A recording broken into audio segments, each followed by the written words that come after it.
You are listening to the Beyond the High Road podcast with Shelby Milford, episode number 135. Stay tuned. Welcome to Beyond the High Road, a podcast dedicated to healing your heart and life following the grief of alienation. I'm your host, Shelby Milford, a twice-certified life coach specializing in post-traumatic growth. If you're experiencing the effects of alienation and you're ready to heal, then this show is my love letter to you. Stay tuned. Hey guys, what's happening? How's everybody doing today? Today we're going to be talking about avoidance, intentional avoidance, doing it on purpose.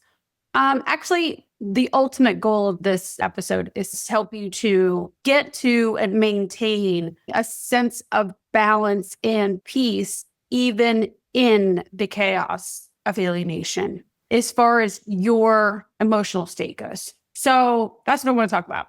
I don't want this to be about like healthy, unhealthy, doing it right or wrong, but more just like there are times when I think that choosing to avoid might be your best option. So let's get into it.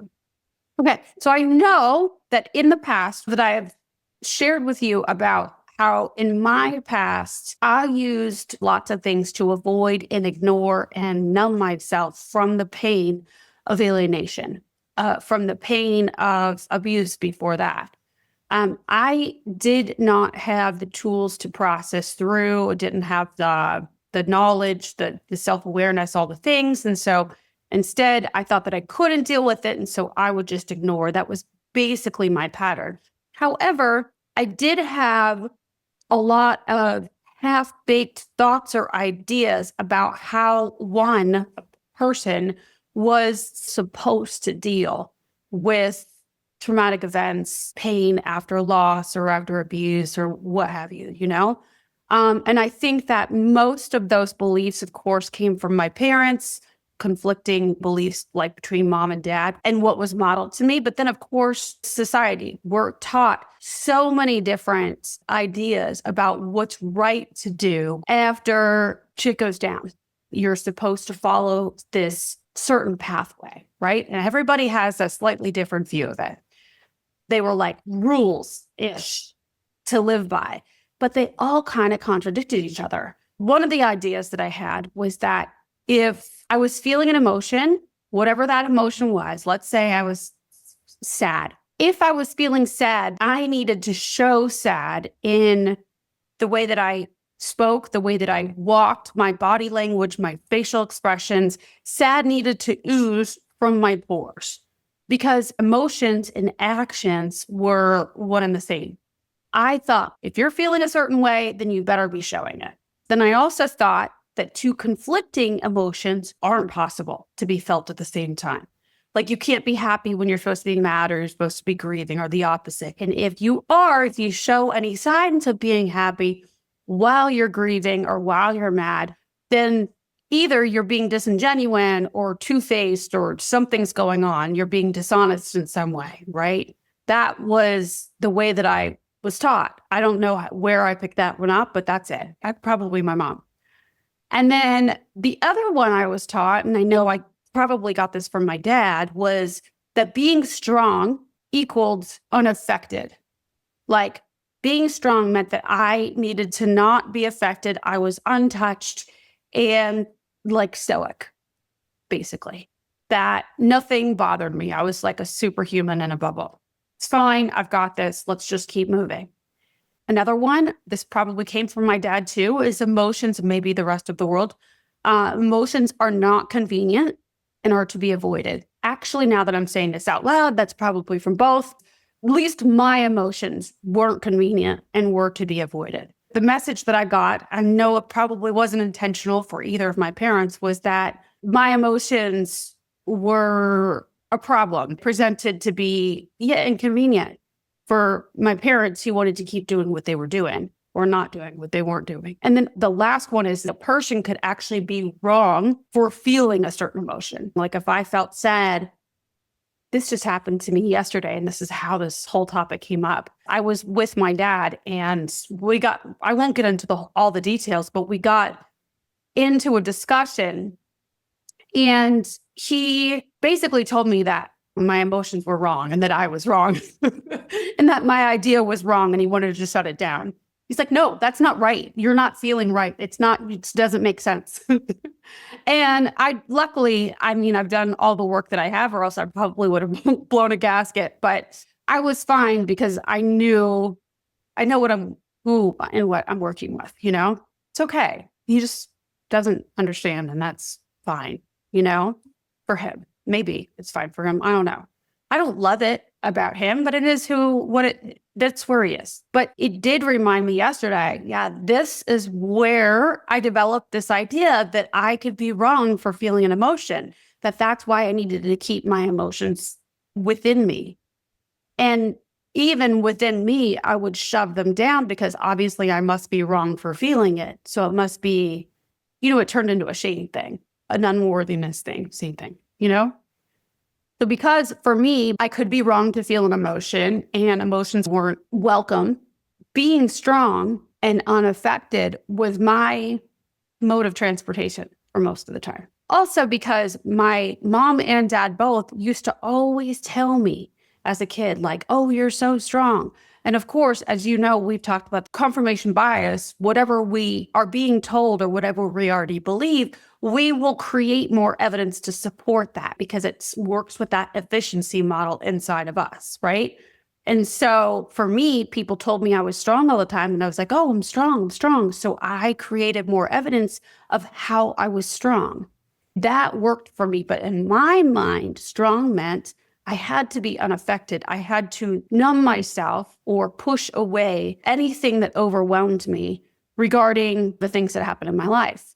Well, come alienation, this, of course, proved to be very difficult because many things we can run from in teenage years and young adult, early adult years. But when it comes to our own children, the last thing most of us want to do is run from them. And so it presented as a problem for me, like, how do I manage all of this overload of emotion? What do I do with this constant stress response that is just eating me alive, And so for me, I did what was familiar and I numbed it away. I went and drank, or I dated, or I did all the things to keep my mind off of the impending doom. Because back in those days where I'm thinking right now, I still had my daughter most of those times. There was just the threat of it coming on and I didn't know how to handle it. I thought if I thought about court or I thought about what they might do, that I would crumble, that I wouldn't know how to deal with it. And so instead I would just go drink. And then of course, then it numbed the prefrontal cortex. And I was like, okay, everything's fine until the next day. I can definitely say for me, that pattern clearly didn't work, right? And I've spoken with you guys about this probably ad nauseum, about how my pattern was to go out and ignore and deny and dance on bar tops. And that created a sense of escape for me for a very short period of time. And then, of course, it magnified everything and compounded all of the issues. So it was really a shitty way to deal with my problems. That kind of avoidance did not work for me. But I will say that there is a kind of avoidance that I think can be, if you want to make it that, super healthy. There's something called the dual process model of bereavement, of grief. I kind of allude to it in the episode. I think I did a 50-50 episode, giving equal airtime to your emotions. But I want to spell it out for you here today. Sometimes we do this naturally when it comes to our grief and don't even realize that this is what we're doing. But knowing now that there is a framework that you can follow and like that what you're already doing, there's a method to the madness. It supports you. Anything that's going to support the actions that you're already taking or the actions that you want to take, knowing that there's a framework there already put in place for you, can create a lot of safety and security for the way that you're moving through your grief, the grief of losing out on any amount of time with your kiddos that you expected to have with them. So the dual process model suggests, well, let me go back. The first ever, I guess, maybe not first ever, but the one that I remember model that people followed when it came to grief, like the traditional sense of the word grief, like with your partner or somebody in your family died, was the Susan Kubler-Ross, maybe. She came up with the 5 stages of grief model that she developed anecdotally while working in a hospital with those who were dying. They were themselves coming to terms with the fact that their lives would be ending. They were terminally ill patients. And so she came up with this 5 stages of grief model. So it was denial, anger, bargaining, depression, and acceptance. And people for a long time, I can remember like watching Oprah in my mom's sitting room back in the day, like in 9th grade, and her having, maybe she had Kubler-Ross on, I'm not sure, but them talking about the 5 stages of grief. And the way that it was marketed was that you go through these 5 stages and then you're done with grief. And that's the way it is for everybody. Then people started realizing that they got to the acceptance part and they were still like waiting, like, well, what's next? Because I'm not through this grief. Grief keeps coming up for me. The sadness keeps coming up. And what does this mean for me? And the depression and the denial and the anger and all the things, it was coming more cyclical. People didn't understand. And then they started thinking they weren't healing in the way that this 5 stages outlines, right? And so it was just not as effective of a tool as originally thought. Now, it does serve a purpose, and it really normalized what grief is for a lot of people, especially death, grief around death, right? So it was a really useful model. It's just not a comprehensive and fully helpful model. So the dual process model was developed by Stroebe and, let me look it up, Schut, Schut. Their model proposes that grief is a dynamic process of oscillating between the loss-oriented coping and restoration-oriented coping. This means that individuals experiencing grief will move back and forth between confronting the loss and engaging in activities to rebuild their lives. Knowing that we're going through this ongoing, ambiguous, and also complicated sort of grief that we do, along with the PTSD, complex PTSD, it can feel not sustainable for so many of us, especially in the early days, because the pain and the trauma response, like it's proven that our bodies cannot maintain staying in fight or flight for too long of a period of time because our body would go into overload. So then it shifts into freeze. But that also proves to cause long-term health problems and what have you. Due to the intense emotions that are underneath the grief umbrella, it can feel not sustainable. It's like, I can't take this anymore. I can't manage with all of these emotions. It's just too overwhelming for one person to take on and to feel all the time. Our bodies are not meant to just only process emotion, especially complex and deep, heavy emotion, like the ongoing kind that we experience as alienated parents, right? Knowing that our children are still alive and not being able to access them. It is a pain, as you guys know, like no other. Our bodies are not meant to stay in that grief and grief only. The reason I love the intentional oscillation is because it gives you the 50-50. You're not only staying in the loss-oriented, grief-focused tasks where you allow the more intense emotions to come into your life. That it's needed. It's healthy, right? To be able to acknowledge and allow your emotions to come in. Also, what's needed is the distraction to start rebuilding, to acknowledge the new roles that you might be taking on or want to take on, secretly want to take on. Or maybe you're not there yet, but inching your way out to discovering who you are, who you might want to be. Those things are equally important for your mental health, your emotional health, your physical health, right?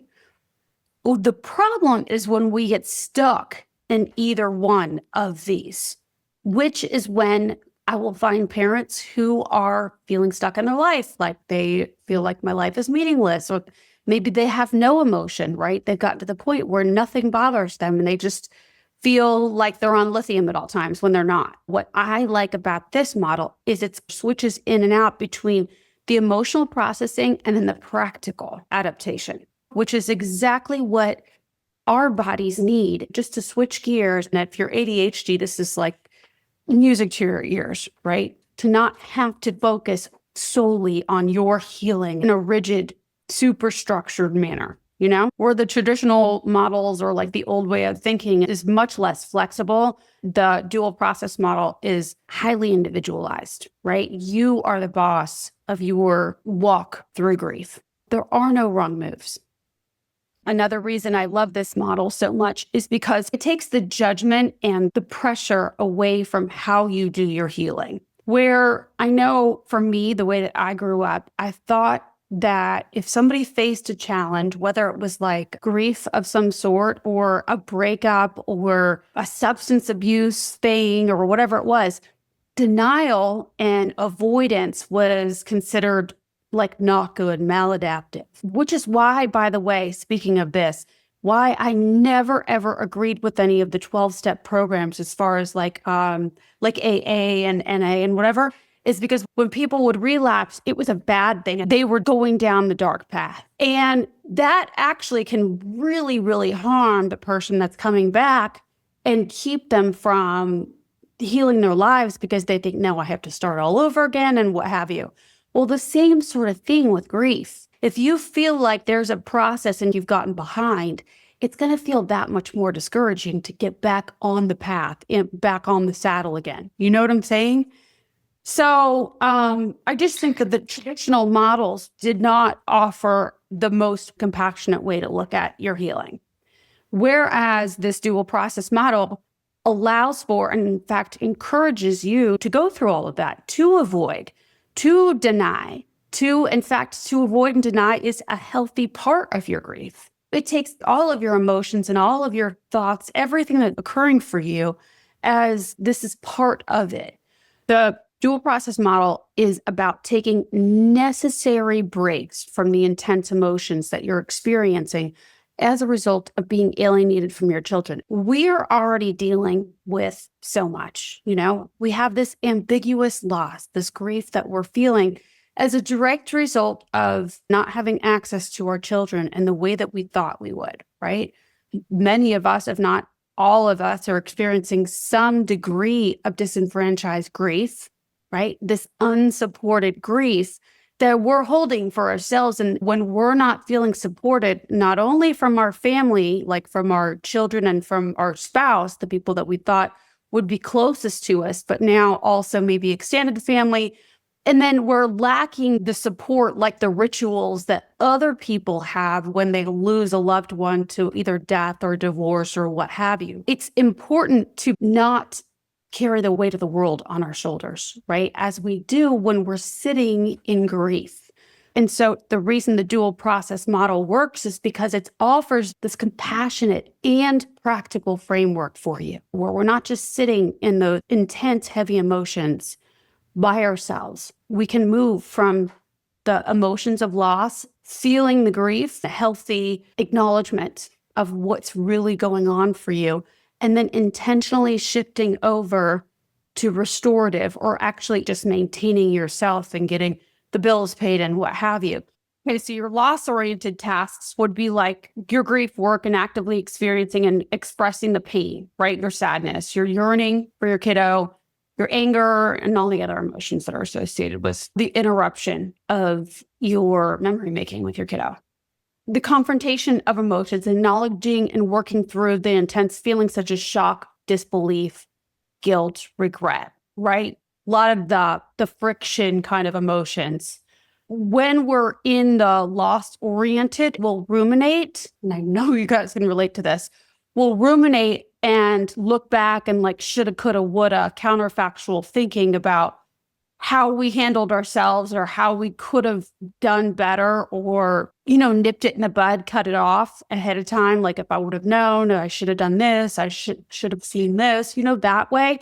That is a very natural part of grief. I mean, I have found this to be true in all kinds of grief, like with loss of other family members to death and what have you, that counterfactual thinking and wanting to go back to that reality is one of the most common denominators in my experience anyway. When we are in the rumination and living in the past, it's actually an avoidance behavior. It is avoidance of the acceptance of the loss, of your loss, or of the interruption if you're still, going through the court case. But when we're in now, and I know I talk about this a lot, like you don't want to buffer away your feelings or distract yourself to the point where you're holding yourself back. However, too, there's a natural balance when you are aware of, okay, I'm ruminating here and I'm wishing things would go back to how they were. I'm wishing that I would have known better.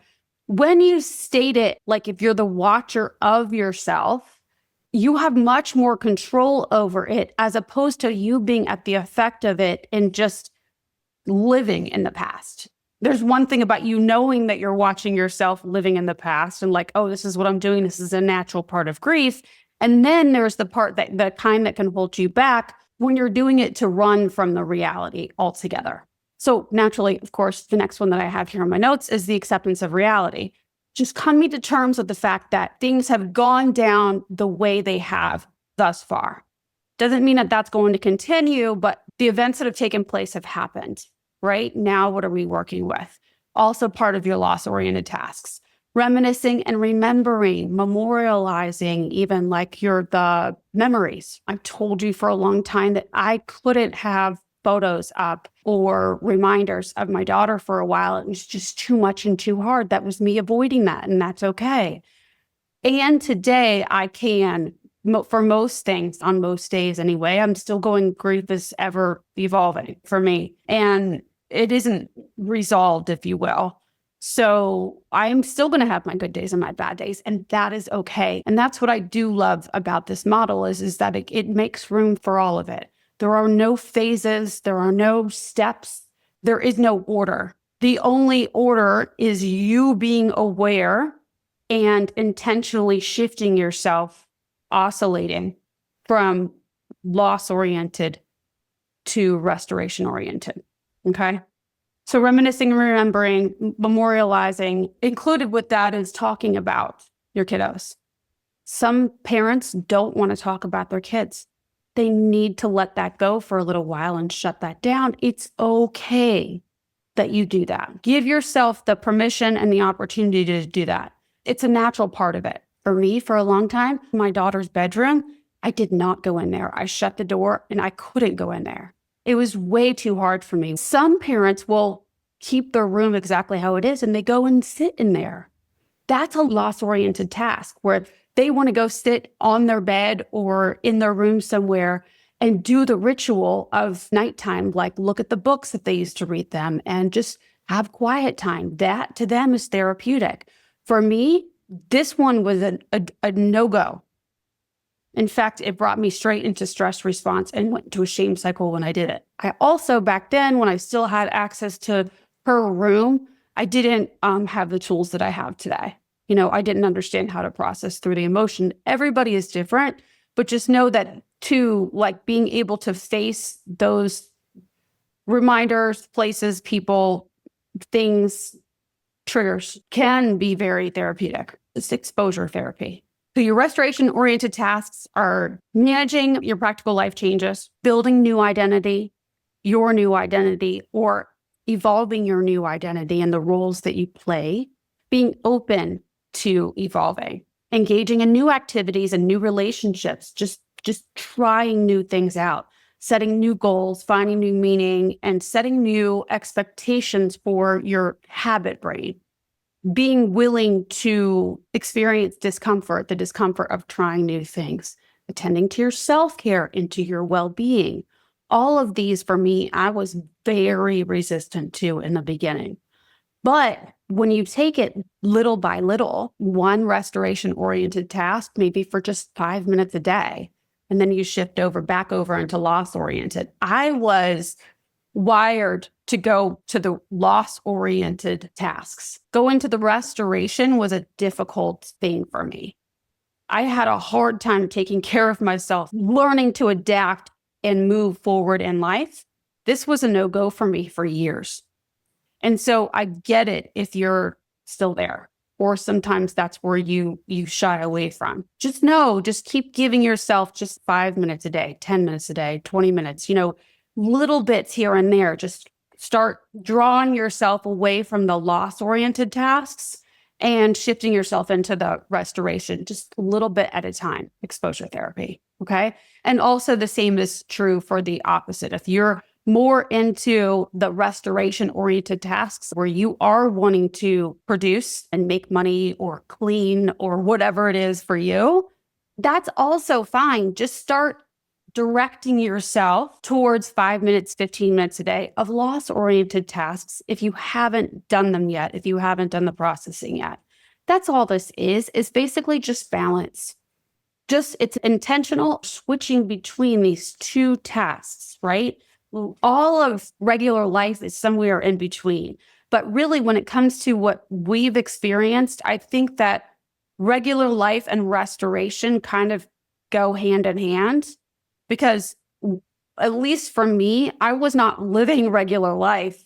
I wasn't working, I wasn't showering, I wasn't going out in society at all. So those tasks, when I did do them, became restoration for me too. It was my rebuilding.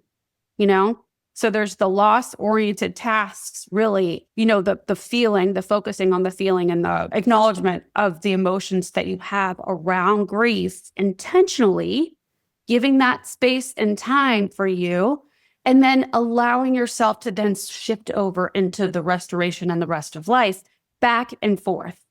This way, too, so many of parents that I talk to are so worried that if they allow themselves to feel, then boom, that's it, drive off a cliff.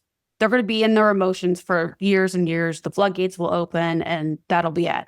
But just as I described in the 50-50, like giving yourself equal airtime, if you're thinking only bad thoughts and the worst case scenario, you're stuck in worry, then also give yourself an equal amount of time to be in the best case scenario and how things can go amazingly for you, how they're already going perfectly for you.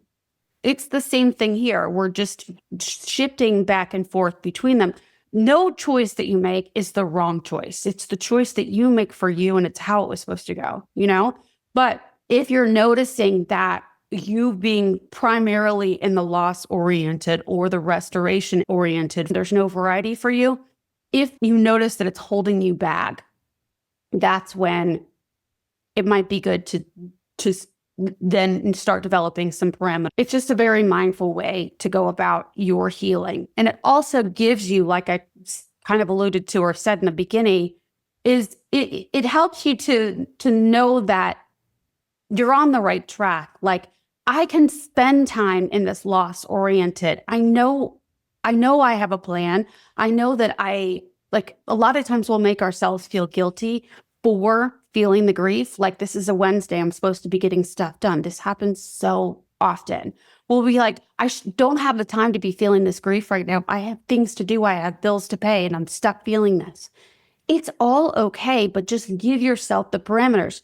You know what? It's okay that you're feeling this, because if you now are causing yourself to feel guilty for feeling the loss, that's going to only complicate your feelings of grief in the moment. It's self-inflicted suffering that you're adding on top of the grief that you're already feeling, and it wastes your time. So instead you could say, oh, okay, today I focused a lot on my loss, and now tomorrow I'm going to focus on the restoration, instead of creating this guilt and shame around what you're already feeling because it's natural.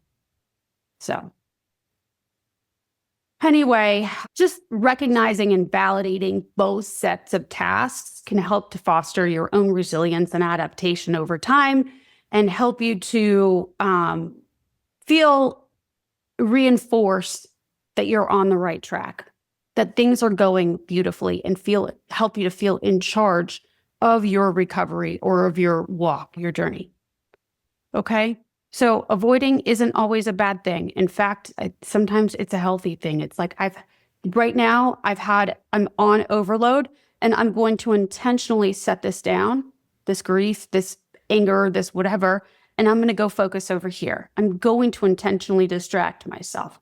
Like I said, where it becomes a problem is if you're only in the distraction, or if you're only in the grief. It's too much. for you to handle only just grief.